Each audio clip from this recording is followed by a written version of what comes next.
guys, Axolotl here, and today I'm going to be talking about ways to improve your KD on Infinite Warfare. So what I'm going to talk about is what's going on in the background right now. I'm using the MACTAV 45, the UMP 45, the new version of it in Infinite Warfare from Modern Warfare 2 or whatever cause. So I'm using extended mags, rifle barrel, and the long range thing, the rifle barrel, whatever it's called. Foregrip as well, and Ghost, Hardline, Scavenger, and Dead Silence, just to keep off the map and all that stuff. Make sure I have enough ammo because it's a submachine gun, so you need plenty of ammo. But yeah, alright, I'm going to jump into ways to improve your KD. First off, make sure you find the game mode and the gun that you most enjoy and do the best on with Call of Duty on this game. Make sure you use your favorite gun. There's no point trying to use other guns, like trying to change it up. It's always good to change it up, but you always want to use the gun that you do best with, so you could do better in games and get high kills and high kill streaks and get atomizers and all that. But in this game, I do go on a 17-0 streak, but then I die, which it happens. But yeah. And then next, just you want to keep to the edges of the map. Never rush mid. Like, you can rush mid if you want to. It's like you most likely get into sticky situations where you might not be able to handle. Keep it to the edges will be so you can just pick off enemies running to the middle of the map. Like, they will just all be running to the map.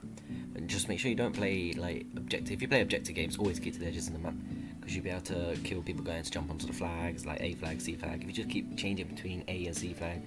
I mean, sometimes you can run into mid, get a couple kills, and then jump back out. It's always good to do that, just so you can keep going, get more kills, like your streaks. Play T deathmatch, free for all. These gamers are much better for improving your skills, because all you could do is get kills. Like in Team Deathmatch, free for all, you could get kills, no better objectives. You don't have to defend your teammates. I mean, if you want to be a proper team playing T deathmatch, you can help them out. Well, you're gonna be, because you keep getting kills. But TDO games are much quicker, and if you're a decent player like in Call of Duty, you'll average around 30 plus kills, 40 kills, 50 kills. You can easily do that in Team Deathmatch if your team's not too good. So always run like 2-man parties, 1-man parties, doesn't really matter. And you won't get so many deaths because it's TDM, you're not going to be rushing in to cap flags. Defensive and aggressive playstyles. Being defensive will always help your KD, but you may not be able to get a lot of kills, like high kill streaks and all that, because you're just going to be sitting back, picking off people that are just coming to you, and not everyone's going to be running to you, because you're going to be at one part of the map. But it will force enemies to come out to kill you and push towards you, but being aggressive can help you push for those extra kills and score streaks. If you think the enemy team is better than you, it's best to like sit back and wait for them to pop around the corners, stand on the head glitch. It's the best thing to do. Just wait around corners, waiting for them to kind of rush around to you. But you don't want to be too campy, because it just gets too boring and it's really annoying for other players. So try and run around, run to mid a couple of times and jump back out, get a couple of kills. One thing in Call of Duty that I would do in every single Call of Duty, no matter if it's like exo jump in or just old school games like Call of Duty 4, you always want to use the minimap. The minimap is the best way. You can have UAVs and all that, you'll get UAVs, but you won't always have one. Like you're just not going to always have UAV basically. You just watch it. If your teammates are at one side of the map, obviously there's not going to be no enemy, so you don't need to watch that area. But if you need a safe zone, if you see a teammate spawn, that's your safe zone, so you can just chill back there and wait for enemies to come around. But if enemies are there's no teammates on the other side of the map, try and sit around waiting for them to actually come around to you in the down all the alleyways. I mean, this game has a lot of alleyways, so you could just wait for them on the places that have no teammates on, because if your teammates ain't there, you're most likely going to run into an enemy. But always watch out for enemies that are coming flanking behind you, because people that are good at the game will do that. Hardcore for the minimap, I mean, it's not really nothing I can really give you on tips of the minimap, because there is no minimap to get a UAV, but the same rules apply if you get a UAV, no enemies, or you'll see them. But even if they have ghost, you'll tell they're behind, they're nowhere near you. But if you have a headset, make sure you turn it all the way up. You can change it to so you can hear on your headphones, and that's it, just headphones, so it's better sounding basically. Some of the class setups that I like to use is, this is for core. I like to use the perks, which is Ghost, Scavenger, Hardline, Dead Silence, all the time.